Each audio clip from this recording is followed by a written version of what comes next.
Captain Maria Gonzalez pressed her back against the cold metal wall of the abandoned space station, her breathing steady despite the alien patrol ships circling outside. The human fleet had been scattered 3 days ago during the surprise attack on the outer colonies, and she was officially listed as missing in action. What the enemy didn't know was that being alone had always been part of her plan. The station's corridors stretched endlessly in both directions, dimly lit by emergency power cells that flickered like dying stars. Maria had chosen this particular outpost for a reason. It sat at the crossroads of 3 major hyperspace lanes, and its outdated systems made it invisible to most modern scanners. Perfect for what she had in mind. A soft sound echoed from the main corridor, barely audible above the hum of life support systems.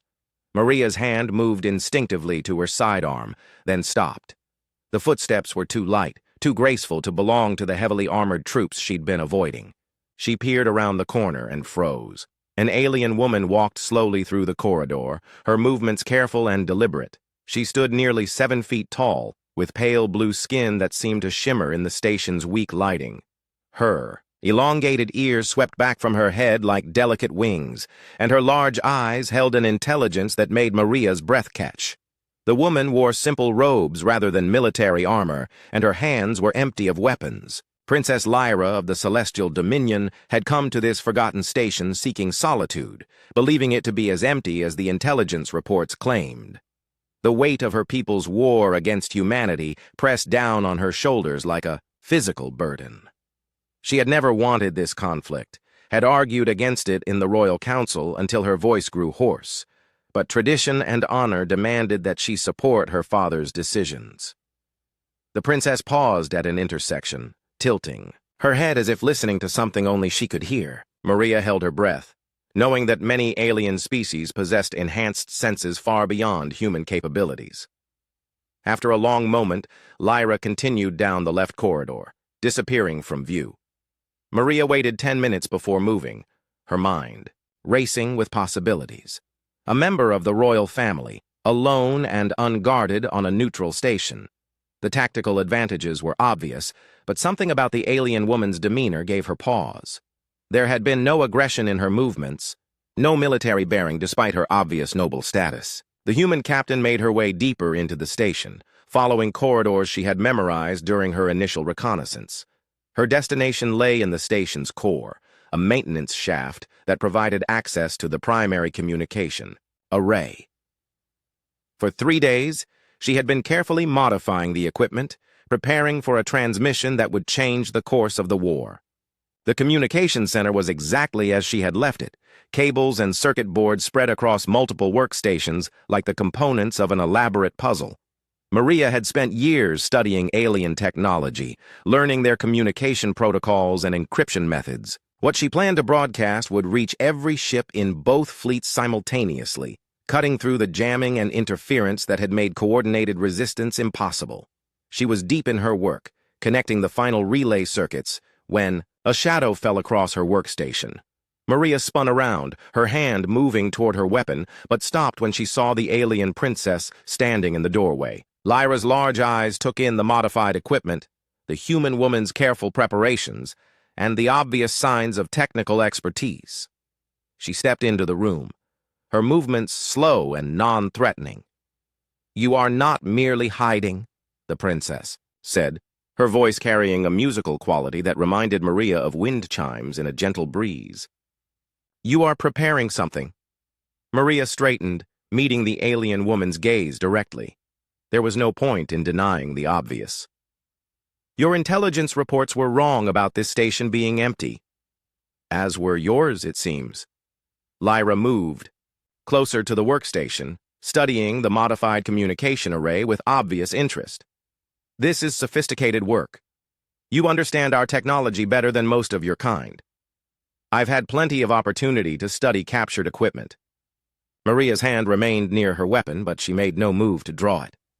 "What brings royalty to an abandoned station?" The princess was quiet for a long moment, her expression thoughtful. "The same thing that brings a human military officer to work alone in the darkness, I suspect.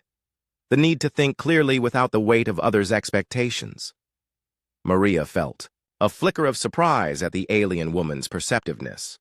She had expected threats or demands for surrender, not philosophical observations.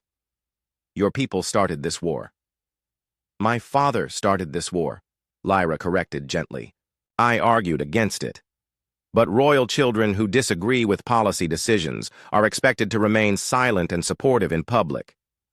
The human captain studied the princess carefully, looking for signs of deception or manipulation. What she saw, instead, was genuine weariness and something that looked remarkably like regret. So what happens now? Do you call for backup and have me arrested? Lyra moved to one of the other workstations, running her long fingers over the modified equipment with obvious appreciation for the craftsmanship.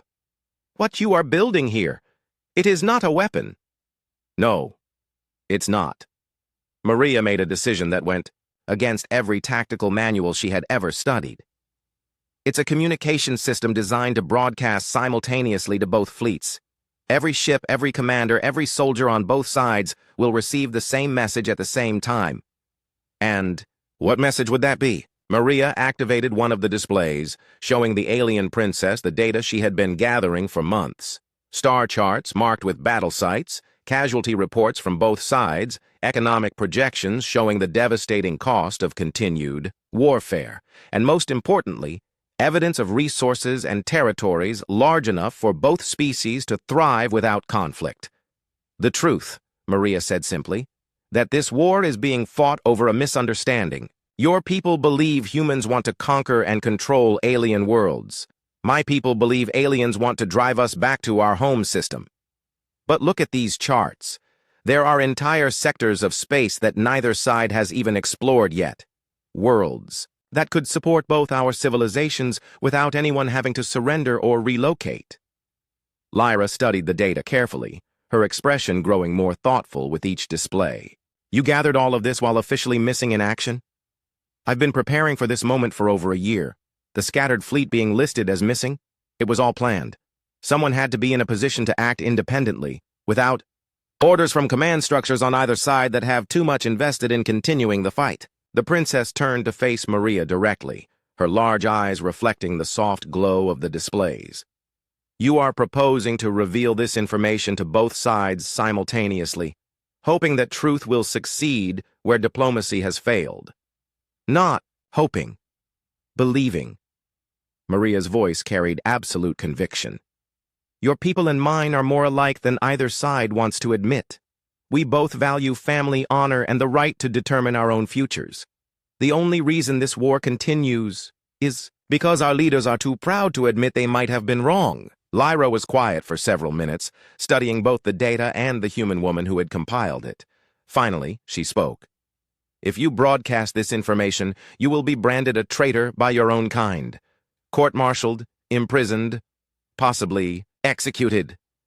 And you'll face similar consequences for not stopping me when you had the chance. Maria met the alien woman's gaze steadily. The question is whether we're both willing to pay that price for the possibility of peace. The princess moved to the primary communication console, her hands hovering over the controls. Show me how to help,